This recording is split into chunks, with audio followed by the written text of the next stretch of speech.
Hello, everyone, and welcome to today's webinar featuring Sally Tassani. This is Allison Martin with Mentoring Women's Network, and I'm so excited to have Sally on our webinar today.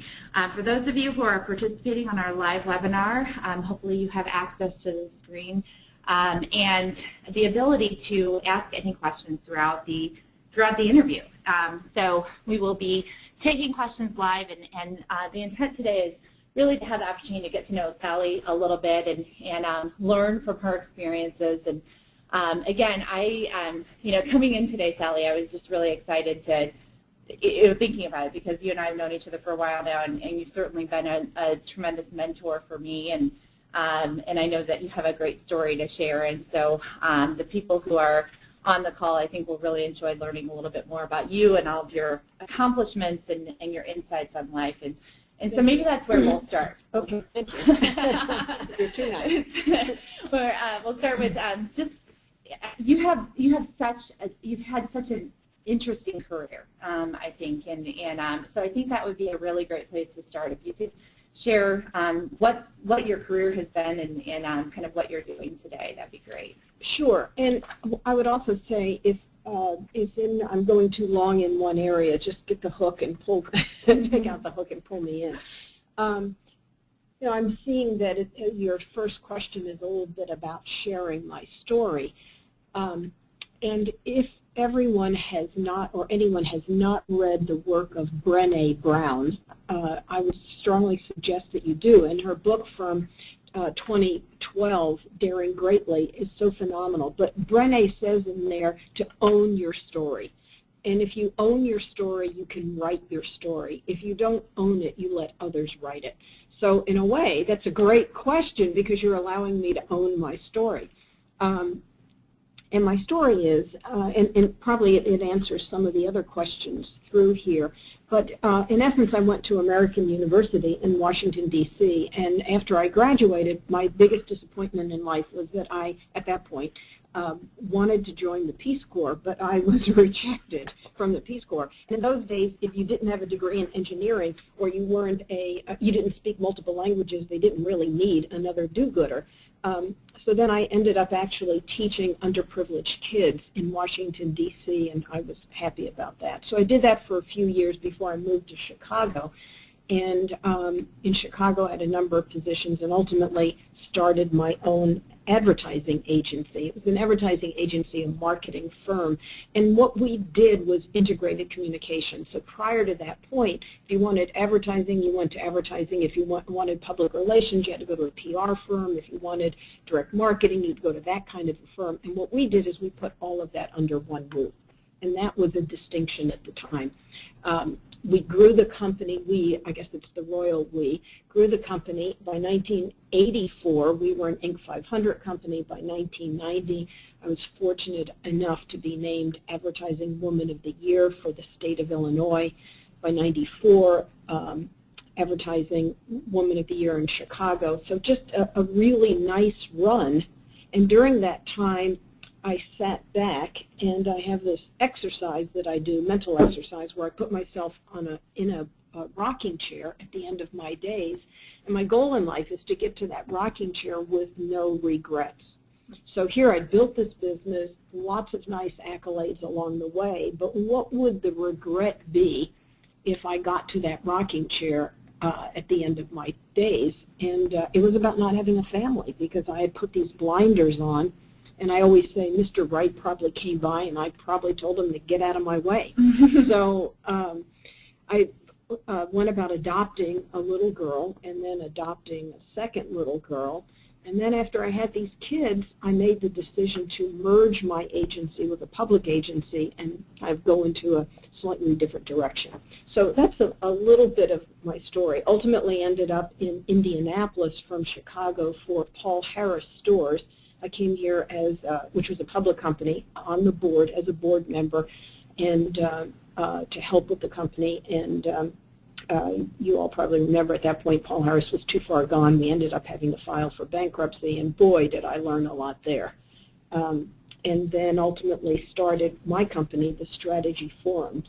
So that gives you kind of a brief overview. Absolutely, and it's fascinating, and I love what you talked. Part of what I wanted to ask you about was what your legacy is going to be. So I think it's wonderful that you've been thinking about that along the way at various junctures.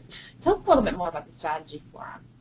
Sure. The Strategy Forums is an organization, a membership organization for CEOs, presidents, key executives, and we also have a forum, a group coaching forum for Mentoring Women's Network, where members come together once a month, typically for half a day, and there's an element of learning and that there's content that's brought to the table, but the key there is really the exchange of information between members. The important thing to me, I think probably throughout my whole career, has been enabling people to connect with one another. So, I mean, I think, Allison, you're a phenomenal connector. I'd like to think of myself as a connector. And not only are we connectors, but facilitating others, like what you're doing now, to connect with one another is so important. So what we've established through the Strategy Forums is an opportunity for people to connect. And then we might say, what does that mean? What it means is people come together in an environment where they feel they can be seen and heard and their feelings can be expressed in a very non-judgmental way. So if they have an issue with their business or a concern, they can put it out there and no one's going to tell them they're wrong, they've done this wrong. In fact, people are going to help. They're going to reach out and help. I've tried this. Why don't you try that? So it's a place where we can, in a very confidential setting, kind of let our hair down and share with others. And I can provide testimony to the work that you're doing as a member of the Strategy Forums for the past, I'd say, year and a half or so, and I can honestly say it's changed my life in terms of the relationships that have been built, but also having the opportunity to step back and really exchange perspectives with other people who are facing similar challenges and really intent on helping one another. I think it's a beautiful thing what you're doing. Great, thank you. A commercial. And also thrilled to offer that in a smaller, scaled down version for our members who choose to take advantage of that as well. And I know they really benefit from your insight and the insight of others. What do you enjoy most about what you do at the Strategy Forum? I'm a big advocate of certain assessments, and there are two that I love. One is predictive index, which is kind of your hard wiring, and we get that through a company called Advisa, which is right here in Carmel, right in the Carmel area, and then also emotional intelligence. And I know from predictive index that I'm what's called a high B, so that's social interaction. So I have to really say it's interacting with people and helping people solve problems is what I think is so exciting. Why should you come to a place and say, boy, I'm really struggling with this? It's almost like puzzle pieces, and yet there's someone else that solved that. Why not put those people together and have them solve one another's problems, help one another? So that idea of connecting people so that they can help one another is really something I'm passionate about. When did you have the aha moment that you wanted to do that? Well, I have to, in a way, I think I have to attribute, in an odd way, some of this to my children, because when I adopted my daughters, my oldest daughter, who's 20 now, her name is Flynn. And Flynn, as Flynn knows, was not the easiest of kids. And I really needed a different type of career because it was difficult to do what I wanted to do, particularly as having adopted them as a single parent, to do the work front, to be a good parent. And so really, because of Flynn, I started to think, what could I do? How could I leverage my skills so that I could have more control of my time and my day and still do some good work. So it was really finding my true north, if you will, and the kids helped for that. Because when I was at Paul Harris, there's nothing more awful than you put your kids at the bus early in the morning and you're looking at your watch at 7 o'clock at night. You're still not home. You know they're with a nanny or some paid caretaker. You really want to be there. And I thought, this is not the life I want to lead. so I think part of the finding of that, or that spark, came from being a parent and trying to balance. And how do I create a life that's intentional for me and leverages what I have, and yet at the same time enable me to raise these beautiful children? I think that's fascinating, and it's something that not just women, but men too really struggle with as parents. How do you balance that and be present the way that you want to for your children, and still have a meaningful career? And so it's admirable, and it's also it's timely even for me right now. and so I know for a lot of the people who are listening today. And you know, I have had the benefit of knowing you for some time, and you always light up when you talk about your daughters, and that's one thing that you immediately notice, and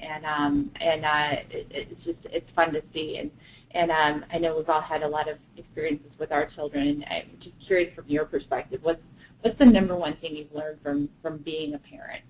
Well, I think before I answer that, I should also make note of the fact that I did, we also adopted a boy, Peter, my son. So I also have a son, and he's 22, and he's in the Navy, and he's doing extremely well. So I'm sure I light up when I mention his name. I'm lighting up now. I'm smiling now. But here's the thing that I learned from the kids, and this was one of those great ahas in my life. I went, you know, each of us are brought up a certain way.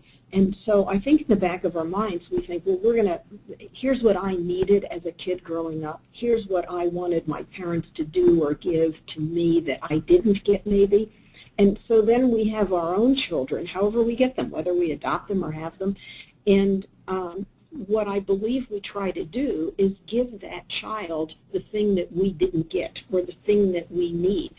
And all of a sudden, one day, I think Flynn and Royce, my other daughter, they must have been about 9 and 10 years old, and it was like somebody just whacked me on the side of the head, and I thought, oh my God, I have been giving these children what I wanted my parents to give me, instead of looking at them and figuring out what they need and giving them what they need. So I think we can kind of go through life saying, I'm giving you the things that I didn't get, and that should make you happy. And this was a matter of realizing it's not about that. It's about them and what their needs are, and am I meeting those needs? And recognizing the uniqueness of each of them, yes, and what they might be needing at that time. Right. I think that's incredibly insightful too. You know, one of the exercises that we did together as a group that I will never forget, and I've used many times since, was the idea of talking about who your hero is, and who you admire the most in life. Could you share with us who your hero is and why? Sure. I think for me it's really family of origin people. And my grandmother on my mother's side, my maternal grandmother, came here from Italy when she was about 6 years old. And she actually never learned to read or write English. Actually, she didn't read or write Italian either. And it is because when she should have gone to school, her older brothers, they were living in New York City in the garment district, and they hid her between the clothes racks in the garment district. And when the truant officers came around, they didn't see her. So they would come around looking for kids that, instead of doing child labor, should be in school. They never found her because they hid her. So she never learned to read or write. And yet she had such incredible moxie. And I just remember so many lessons from her. And I remember her telling me, and it probably doesn't vary from today, she would say to me, when you need something, and maybe it's why I always wear kind of a black pants and black top or whatever. She said, you dress up in black. And she said, you get completely dressed up, and then you walk into the bank. And she would always say, and they will stand up. So it was like she just had a way about her. And even though she couldn't read or write, boy, I'm telling you, people stood up when she walked into the room. So she is my hero. And I would say also my dad, because my dad was born in Hell's Kitchen, New York, a very, very rough section of New York City, and worked very hard, joined the military, and worked very hard. And I often think of some of the lessons, that things he said that were just very streetwise kind of lessons. So I think they're my heroes. I love those stories. That's incredible. You know, to kind of follow that, as you think about your career and all of the experiences you've had, can you name a person who's really had a tremendous impact on you as a leader? Well, I'm going to kind of twist that question a little bit, because interestingly enough, I think the people that have had the most impact on me are the ones that were not good leaders. So it's not, and that's kind of like, we learn more from our mistakes, or we learn more from negative or difficult situations than we do. So when I think about certain places that I might have worked, the folks that were not good leaders are the ones that I learned the most from. So obviously I'm not going to name any of those, but those are the people that taught the greatest lessons, because that was really clear. Boy, I don't want to do that. That's not the right thing to do. How did that make me feel? How did that make others feel? Did that motivate us? And so unfortunately, it's really the people that weren't great leaders that provided the greatest lessons. It's funny that you say that, because as I've had time to reflect on that same topic, I've learned just as much, if not more, as you said, from people that I readily was able to identify the things that I would not want to do to people, right, because of the way that they made me feel. And it's funny also that you talk about, as a parent, you know, parenting to the things that you felt like you didn't get. And it's funny. I love that answer, because you can absolutely learn as much from people who maybe you don't want to emulate along the way. And maybe thinking about what's the lesson here, what can I learn from them, is maybe a way to make it positive, rather than to say, this is terrible, this is awful, I'm miserable. You know, if you can make it through that, you can kind of make it through anything. I read recently that you don't learn from experiences in and of themselves. You learn when you actually take the time to pause and reflect on your experiences. That's great. So I would offer that up. So we have people, as you know, involved in Mentoring Women's Network who are at a variety of different levels. We have many female entrepreneurs and women at various levels in their careers. What advice would you give to someone who is going into a leadership position for the very first time? Well, I've thought about that, and my answer would be probably one word, and that is listen. I think sometimes we have a bravado around us, and it's like, I've been promoted, or I'm now in leadership, so I have to command, I have to show, I have to demonstrate, I have to act. And the reality is, what I think we need to do is listen, because I think we don't listen enough to one another. And out of that listening will be appreciation and a variety of things. So the first thing, I think, is to really assess, step back, reflect, as you just said, step back, reflect, and really make sure that we're listening to people. And when we listen to them and we truly hear them and they feel we hear them, I think we can then motivate them. I think we can motivate them then, and I think they'd be more apt to follow us where we need for them to go. But if they don't feel we're listening, they're not going to feel heard. Sure. Do you remember being a new manager? Do you remember the first time you were put into that role, and any mistakes that you made?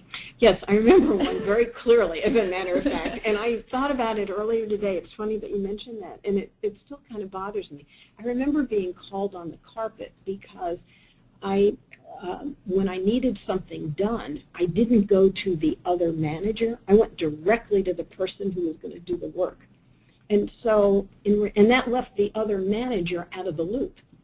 So that was very interesting to me, and I guess I was really, I must have really been criticized for that, because it's such a strong memory. And then as I think back, I'm wondering, like, well, why did I do that? And to me, it was efficient. I'm going to go directly to the person that gets the work done, but maybe what I didn't do is cover the bases with the other manager. So that was a mistake that I made, because then what I did is kind of cut the legs of the other person, and that's not fair. So there are probably lots of ways to do that. You can still probably go direct, but you can cover off the other person so they know what's going on. But I was just on a roll, doing what needed to get done. And your way was far more efficient. Absolutely. That's what I thought. But you bring up an important kind of reminder about sometimes the politics in organizations. I remember when I moved into the management role, I made the mistake of thinking that meant I was supposed to have all the answers. And while it was true that as a leader, people are looking for answers, no one really can truly have all the answers. And the power of a leader is really capitalizing on the experience of the group. And so that was my number one as I look back and all the many mistakes that I made moving into my first management role. The overarching theme was being young and arrogant enough to think that I knew all the answers. Right. And so I would joke about, the older I get, the more I realize I don't know. And we would have made a great team because you had all the answers and I knew how to efficiently get things done.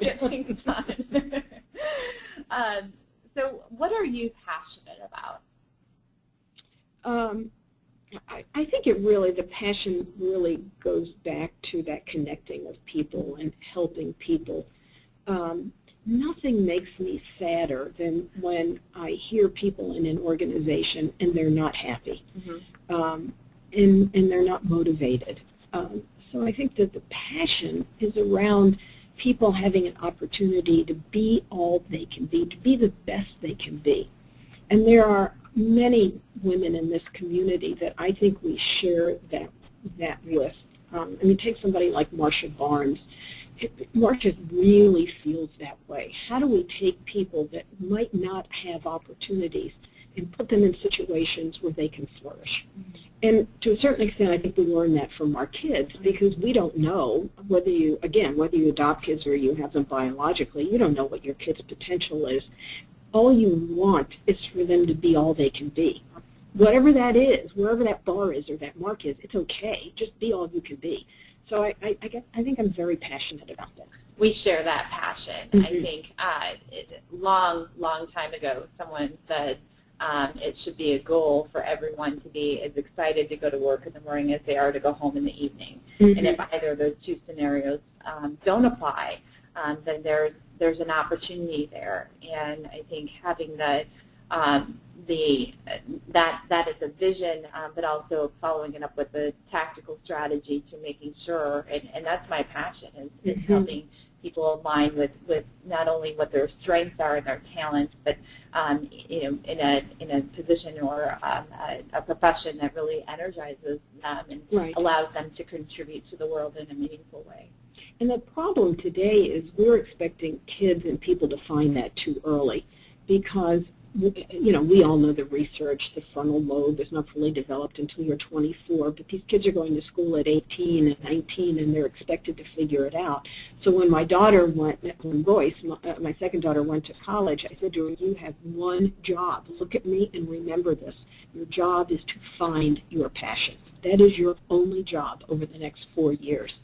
So now that she's a sophomore and has changed her major 5 times, her response to me is, but Mom, I'm just trying to find my passion. But it's important, because if you don't do it when you're younger, when will you do it? And there might be a time in our careers when we need to stop and say, I'm not passionate, I'm not enthusiastic, I don't feel that sense of excitement. When you put your feet on the floor to get out of bed in the morning, if you're not excited about what you're going to do and who you're going to be with, then you got to find something else. And along those lines, that exercise that we did on identifying your hero, we followed that up with listing out the attributes of that person, and that is really essentially what your values are. Taking that a step further, if you're not in line with your values, or if you're in a profession or workplace that doesn't support those values, that's when you can feel some true disconnect. And Yes, and again, I'll go back to Brené Brown's work, and I'm so enthusiastic about her and would encourage everybody to read her book. But she talks about aspirational values. I mean, even take a corporation like Enron. Enron had values. If you read their annual report from years ago, we'd all be astonished by the values that they write in there. So there are aspirational values, but there are practical values. And so Brené talks about mind the gap. What is the gap between those practical values and those aspirational values? And how close on a daily basis can we live our aspirational values? Powerful stuff. I want to make sure that those of you who are on the call, just to remind you, you can ask any questions at any time or provide any comments along the way, and I'll be taking those. You touched on it earlier, Sally, but I wanted to follow up because I know it's a discussion and a topic that a lot of women really endeavor on and think about and contemplate on a daily basis. As I said, you touched on it, but on a day-to-day basis, how do you really effectively feel that you balance work and home life? I've always said that you can have it all, but you can't have it all at the same time. That's always been, I have said that for years. So I do believe we as women and as men can have it all. I'm just not sure we can have it all at the same time. And that's what gets to be difficult. So there are many times when women are fortunate, who work are fortunate enough to have stay-at-home husbands, and that's great. There are people that have had nannies and whatever help with the kids. I think we always have to kind of remind ourselves, again, at the end of those days when we're sitting in that rocking chair, what are we going to reflect on? And if our reflection is, I didn't spend enough time with my kids, I blinked, and I mean, sometimes it's amazing. I feel like I put my girls on the school bus when they were kindergartners or first graders, and I blinked and they graduated from high school. That blink happened so fast. So at the end of the days, what is it that we're going to be, is going to make us proud? We've got to make sure we're building that in today. So I think you can have it all. I'm just not so sure you can have it all at the same time. I'm hearing more and more, though, which I think is great, women saying, I can do this job, but here's a caveat. My kid is playing soccer Friday afternoons. I want to be able to go there. And I'm hearing more and more, honestly, that employers are saying, I get it, it's okay. So I think that there's, we're breaking traditions and we're bending. So I also think it's important for us to be clear about what we want. And that sometimes is a problem, either because we're not clear or we're not confident to say what we want. So I think we need to step back, figure out what is the life that we want, design that life, and then share that and be forceful, to be honest with you, with our employers to say, this is what I need. I can give you 400% here up until this point, but then I need this time for my family. Absolutely, and I would say take that a step further and say not only do I see the workplaces shifting to be more reflective of that, I see it becoming less and less of a gender issue. I see more men wanting to take an active role and having those same types of conversations with their employers. Yeah. As I think back on and reflect on my own career in raising of my children, I feel like I was one of the women who have been and continue probably to try to do it all, and to feel like I don't measure up in all areas at any given time. I could say I could do more here and I could do more at home and I could spend more time with my kids. And my goal and my hope for the future is that both women and men will be more intentional in how they're setting up their partnerships in terms of support and supporting of their future plans and future goals, as well as employers really recognizing and understanding that you can get productive employees but giving them the flexibility to be able to do everything that they need to do. It's really going to be critical going forward. And I think if we wake up one day and say, I'm not in the environment that allows me to live the life I want to live, and I love the word you used, which was intentional. then we need to have the courage of our convictions to change. Absolutely. And find a way to make that change, but not live in an environment that we think is oppressive or doesn't allow us to fully have the life we want. Absolutely, absolutely. And one of my next questions is about the legacy piece, but I can tell you that I've talked to plenty of men who were towards the end of their careers and reflected back on their life, and the regret they highlighted was not spending more time with their children. And so, I just think to be continually mindful of what that rock. I love that concept. What am I going to think about when I'm in the rocking chair? How am I going to reflect on my life? And your goal is a very worthy one to not have any regrets. And so, have you? I know you have. So, if you could share with us, what do you want your legacy to be? How do you want to be remembered? Well, I remember when I owned my company in Chicago, when we had these big, beautiful offices on the 24th floor of some wonderful building in downtown Chicago. And I remember I was had a lot of moxie, and I was interviewing an account executive from a major agency. And I said to him, tell me your greatest accomplishment type of thing.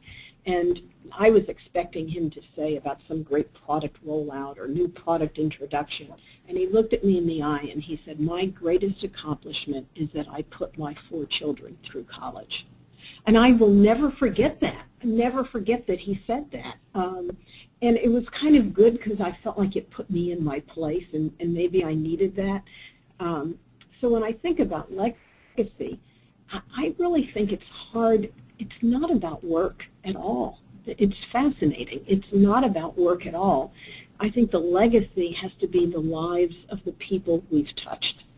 And I would hope that some of those touch points have been transformational, that have allowed them to see things that they otherwise wouldn't have seen, or allowed them to have confidence in themselves that they would not have seen.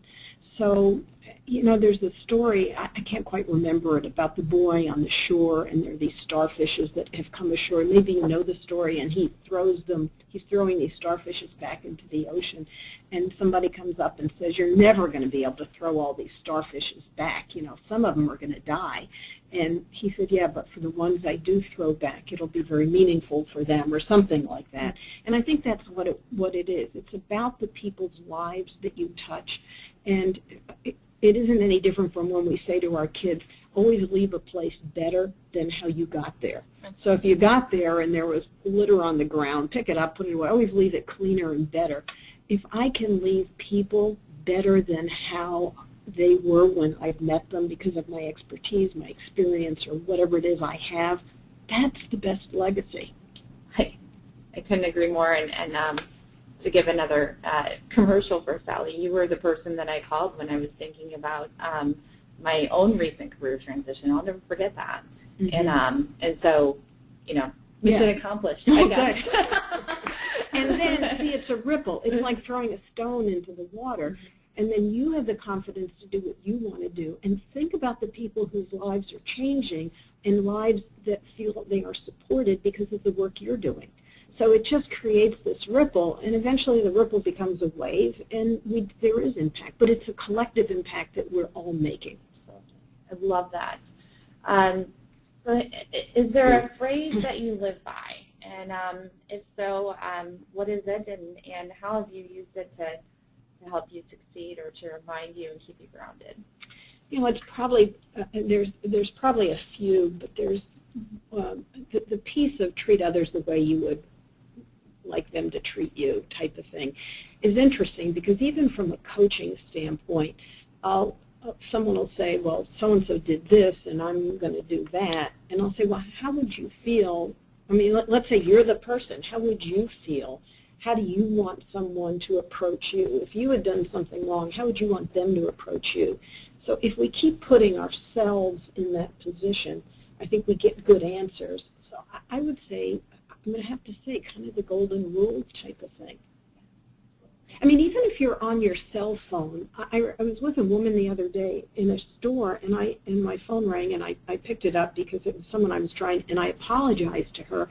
And then I apologized again to her because I thought, how would she feel, or how does the pharmacist feel, or the bank teller feel? Like, you're on your phone and you're talking, and you're trying to exchange business. Probably doesn't make them feel good. So if we just keep saying, how would I feel if I were that person, I think we're all going to live a better life. Absolutely. And so having that, I think, empathy and, the other piece that goes along with that is I think a lot of times people are waiting for someone else to change before they'll change to reflect that. And so the idea of treating people the way that you would want to be treated, but it's also part of being the change that you wish to see. Yes, Gandhi. Be the change you wish to see in the world. Great. Beautiful point. And it's amazing. It's almost counterintuitive sometimes because we feel that our actions may be reactionary to somebody else. But in order to impact and have real change, it really does start with us. What motivates you? We talked a little bit about that. What do you truly, what motivates you to get out of bed every day? I am really entrepreneurial, and so I love the idea of building a company, and I still continue to say I love to connect with people. And I think a value that maybe is underplayed these days, or always has been perhaps, is curiosity. So just the curiosity, and I'm curious about the world around us, and there's so much that's exciting, so much to figure out. So I think this curiosity helps me get going. And I also want to share some of the stuff that I've learned. So if I've learned something, I'm just really passionate about sharing it, because I think stuff that we've learned and we've just absorbed and kept inside of us is kind of hollow. It really comes more to life when we share things. And so that's why when we talk about books we've read or authors that we want to quote, it's great because we're sharing. And that idea of sharing is very motivational. Absolutely.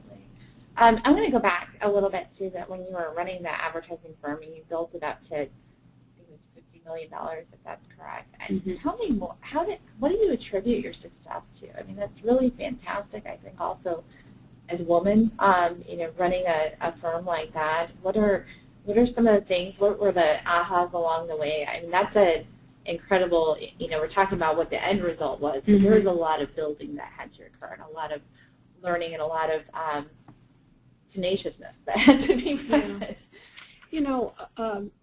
I would, at that time, and probably even now a little bit, would give a lot of speeches. And I remember that people would always say to me, what do you attribute your success to? And it was almost like being in an elevator, and I had to shorten it, and I would get it down to a paragraph and then a few sentences, and I finally got it down to one word because the elevator would open and close, and the word is persistence. It's just dogged persistence.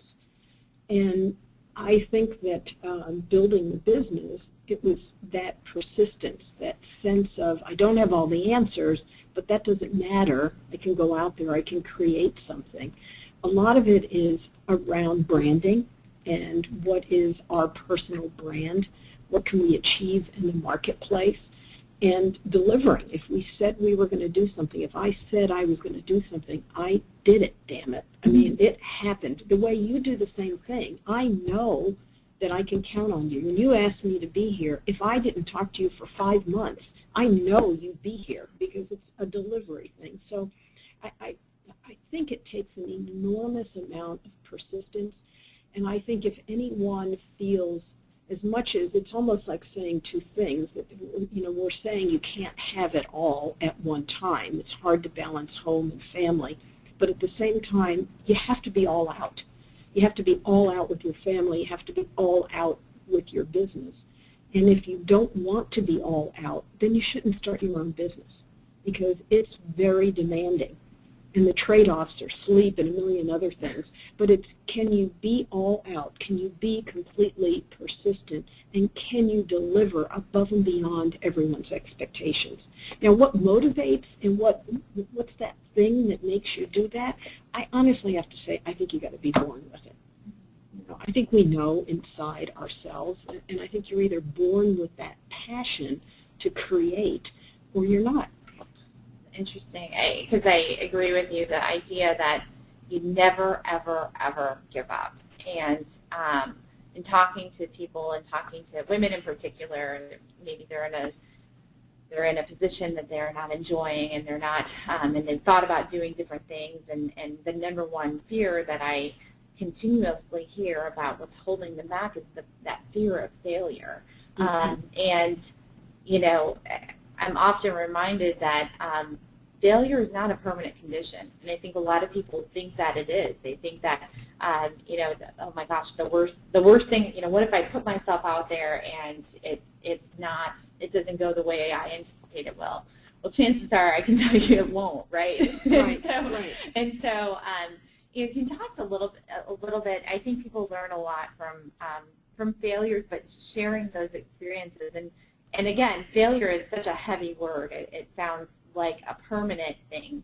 But I think we both can share stories about where things didn't go the way we anticipated they would go. And that by some people's definition would be a failure. But it's also a learning opportunity. You know, are there any stories you care to share about where maybe things didn't go the way you anticipated and what you learned from that experience? Well, yes, and I do want to come back to the word failure because I think you're right. It's a heavy word.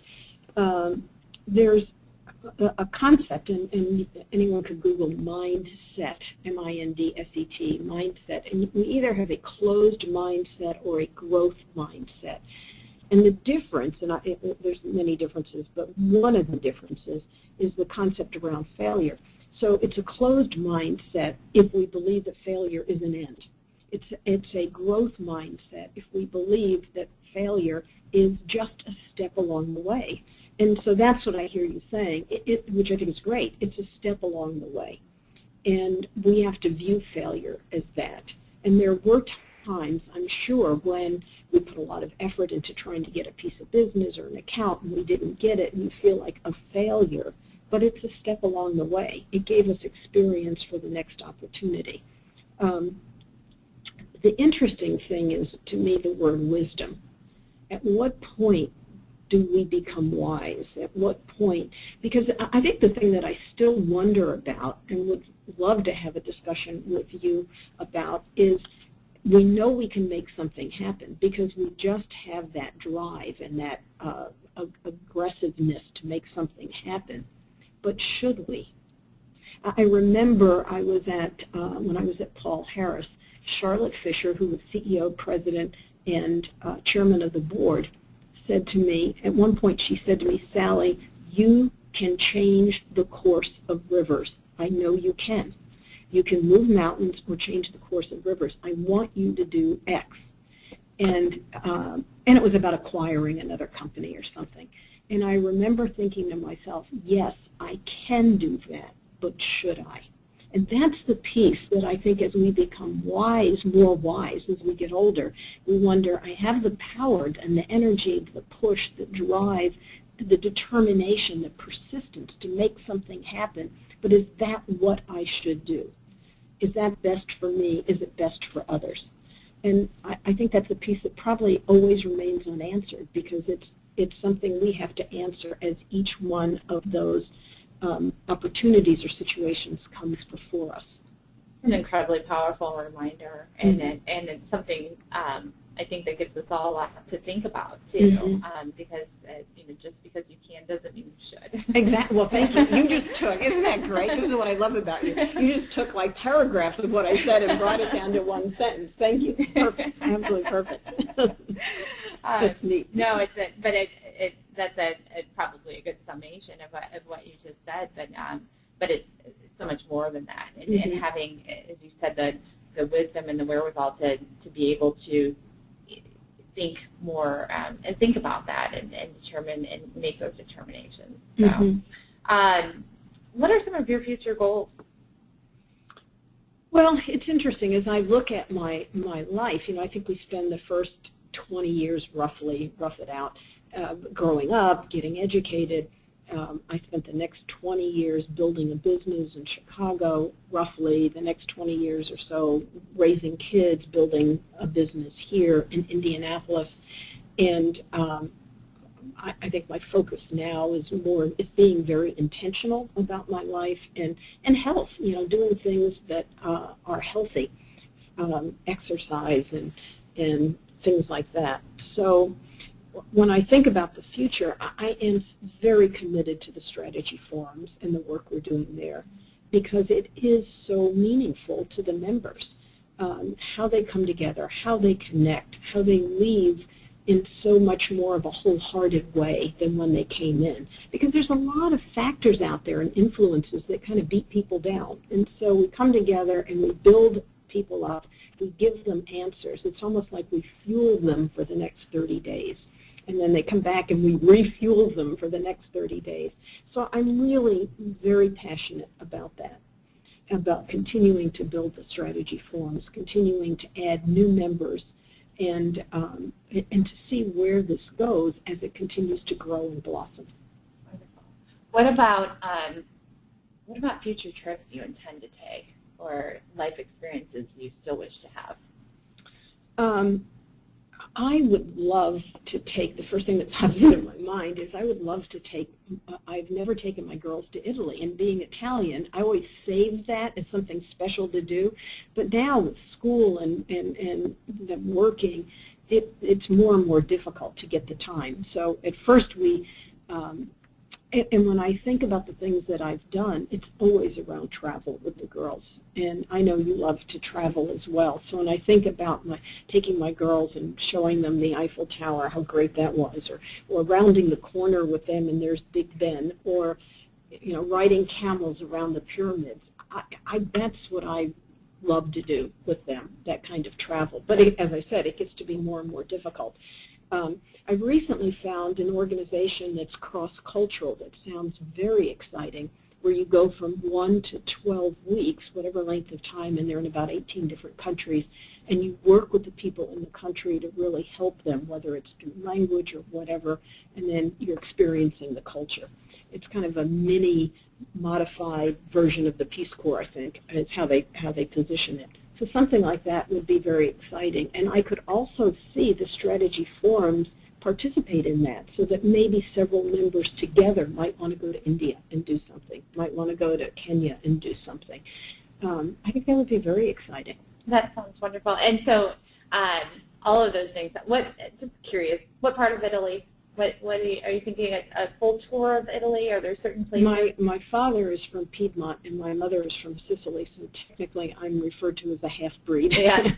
So yes, I'd want to do, and I've been there many times, but have not been there with my daughters. So I would want to go back. Just want to experience it. And I do want to go to Assisi. I work with the Franciscan Physician Network, and I love the Franciscan Order, so I'd love to go there, and I'd love to go to Venice. I've been to Venice, you know this, one time, I think it was last year. It was phenomenal. That's where I would vote that you take your girls. Right, okay. And I may wish to go with you. I'd love to have you. Venice it is. What are some of the life experiences that you've had that have been that are the most memorable to you as you look back on your life? I have to say, when you're given those industry awards, I mean, apart from, being, like I said, riding camels around the pyramids in Cairo type of thing, that's great. I love that, and I think about that a lot. From a professional standpoint, when you achieve a certain level of distinction and you're given an award for that, that's pretty good. I mean, it's like getting an Academy Award. I think what that would be for an actress or an actor. So I do recall those moments when I was on stage, or I was receiving an award. That was a good feeling. It was just that moment where you could take a deep breath and say, I accomplished something. I set out to conquer this mountain, and I have conquered it. And I would always say to my people, fasten your seatbelt. This is going to be a rugged ride. But here's where we're going. And every time you get someplace, or I found every time, and I'm sure you're identical to this, every time you get someplace, there's always another mountain. There's always another horizon. And it's like, but it's important at those moments, even if it's just a day or a half a day or an hour, to just take a deep breath and just really reflect what you have accomplished before you go out and attack the next horizon. I love that advice, and that's something that's been hard for me. But Right.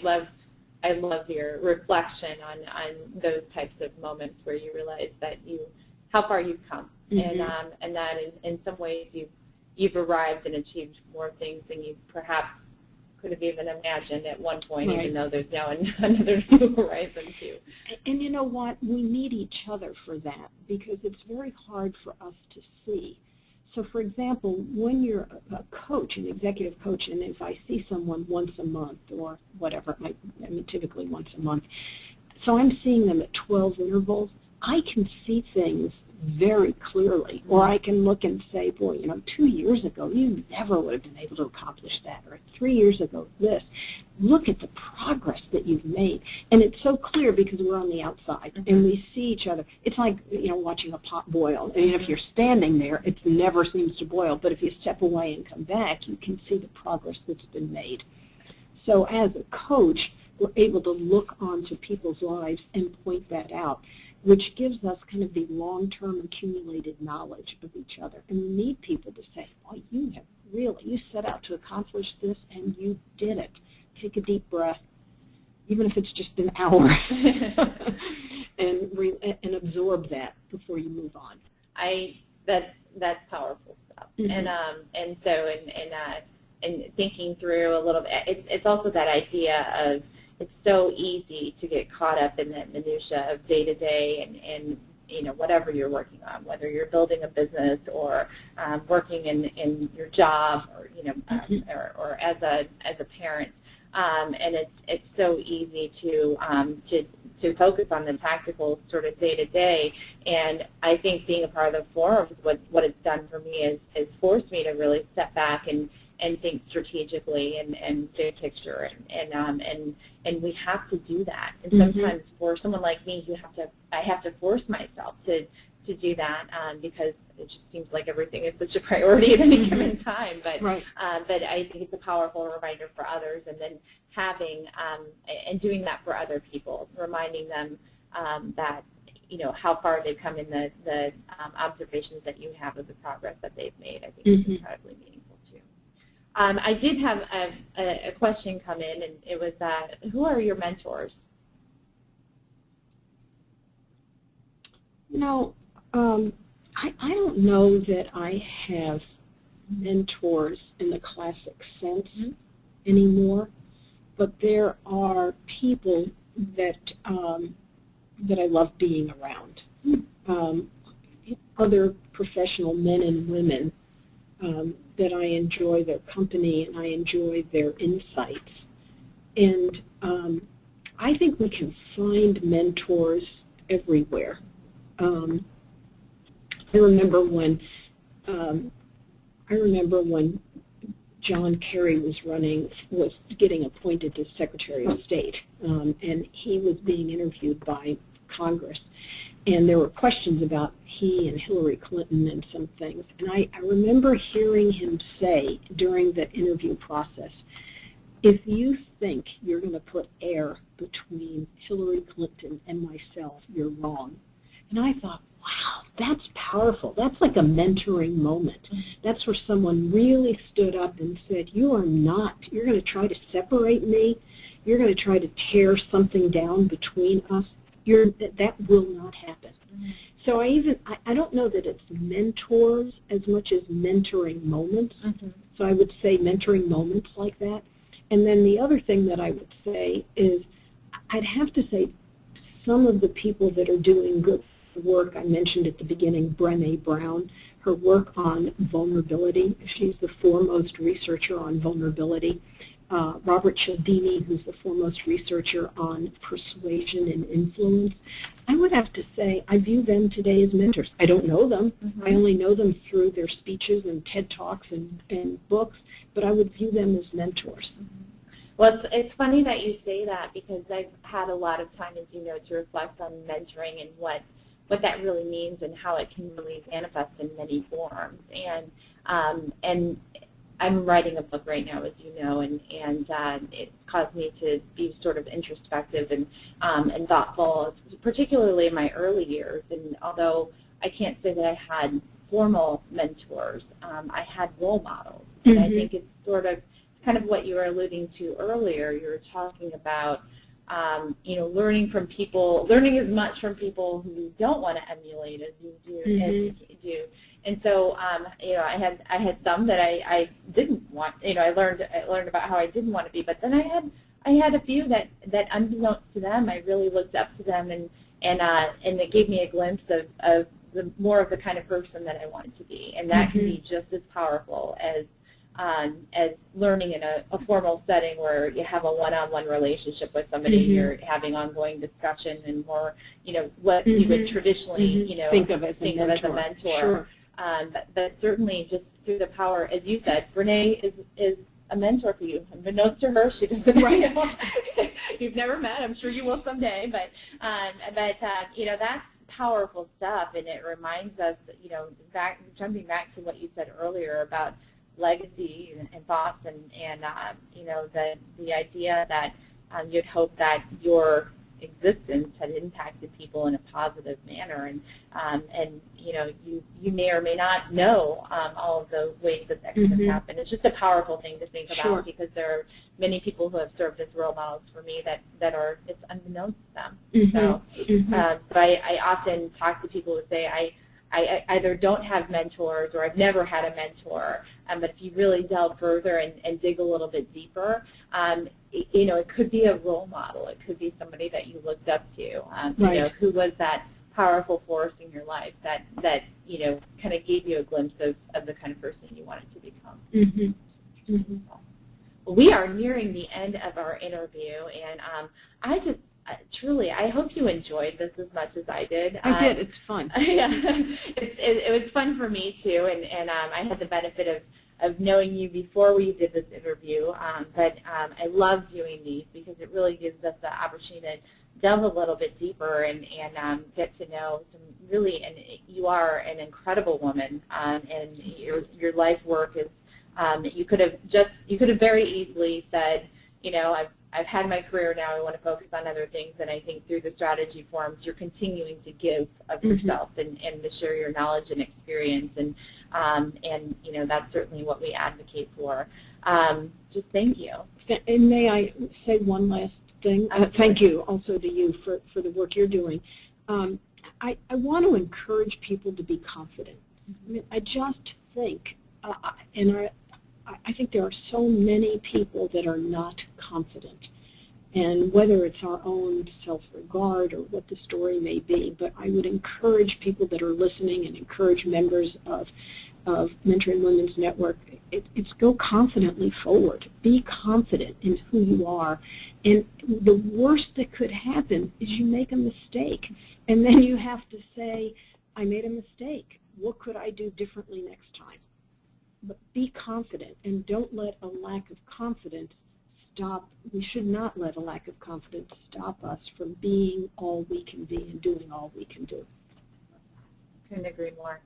Thank you, Sally. Thank you. And thank you, everyone, for joining the call. This will be available in recording that can be shared with others. Thank you so much. Bye-bye.